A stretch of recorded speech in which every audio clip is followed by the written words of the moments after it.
ఉస్మానియా యూనివర్సిటీలో చేతులకి సంఖ్యలు వేసుకొని ఏబీ ఆధ్వర్యంలో ఉస్మానియా అధికారులు ఇచ్చినటువంటి సర్క్యులర్కి వ్యతిరేకంగా శాంతియుతంగా నిరసన కార్యక్రమం తెలియజేయడం జరిగింది.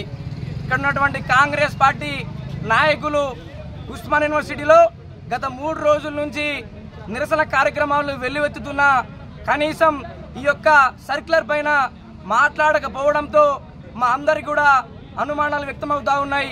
ఈ యొక్క సర్క్యులర్ వెనకాల కాంగ్రెస్ పార్టీ నాయకులు అదేవిధంగా రాష్ట్ర ముఖ్యమంత్రి ఉన్నారని చెప్పేసి, ఈ రాష్ట్రంలో 8,000 కోట్ల పెండింగ్ స్కాలర్షిప్ ఉంది. దాని గురించి మాట్లాడితే కేసులు పెట్టమని చెప్పిండు రేవంత్ రెడ్డి గారు. అన్నంలో పురుగులు వస్తున్నాయని చెప్పేసి మొన్నటికి మొన్న విద్యార్థులు ధర్నా చేస్తే కాంగ్రెస్ పార్టీకి డ్యామేజ్ అవుతుంది, వీరి మీద కేసులు పెట్టడని చెప్పేసి రేవంత్ రెడ్డి గారు చెప్పిర్రు. పెచ్చులుడిపడి తలకాయలు పగులుతున్నాయి, కాంగ్రెస్ పార్టీకి డ్యామేజ్ అవుతుంది, వీళ్ళ మీద కేసులు పెట్టమని చెప్పేసి రేవంత్ రెడ్డి గారు చెప్పడం జరిగింది.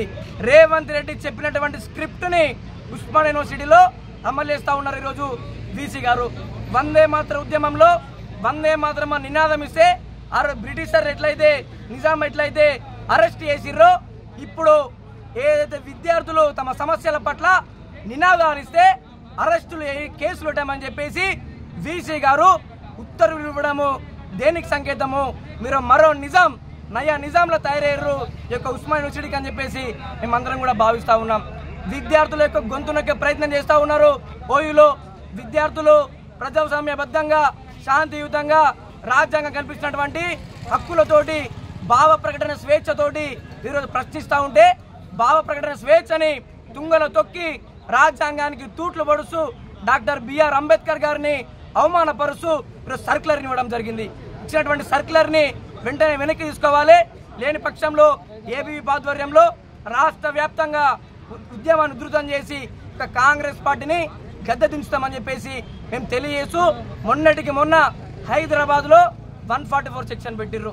పాలన చేతగాక నిరసనలు చేస్తారు, రోడ్ల మీదకి వస్తారు, రాష్ట్ర రోకలు చేస్తారని చెప్పేసి. అంటే ఇప్పుడు ఉస్మానియా యూనివర్సిటీలో పెట్టిర్రు.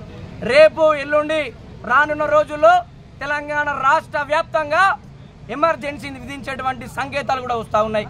కాంగ్రెస్ పార్టీ యొక్క డిఎన్ఏలో ఉంది ఎమర్జెన్సీ విధించడం. ఇందిరాగాంధీ ఇందిరమ్మ పాలన అంటే అందరు కూడా ఏదో అనుకున్నారు.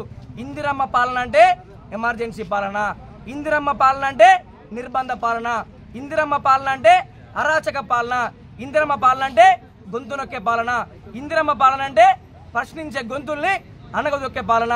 కాబట్టి ఇచ్చినటువంటి సర్క్యులర్ని వెంటనే వెనక్కి తీసుకోకపోతే రానున్న రోజుల్లో ఉద్యమాన్ని ఉధృతం చేస్తామని చెప్పేసి మేము హెచ్చరిస్తూ, ఖబర్దార్ కాంగ్రెస్ పార్టీ నాయకులారా, ఖబర్దార్ ఓయూవీసీ.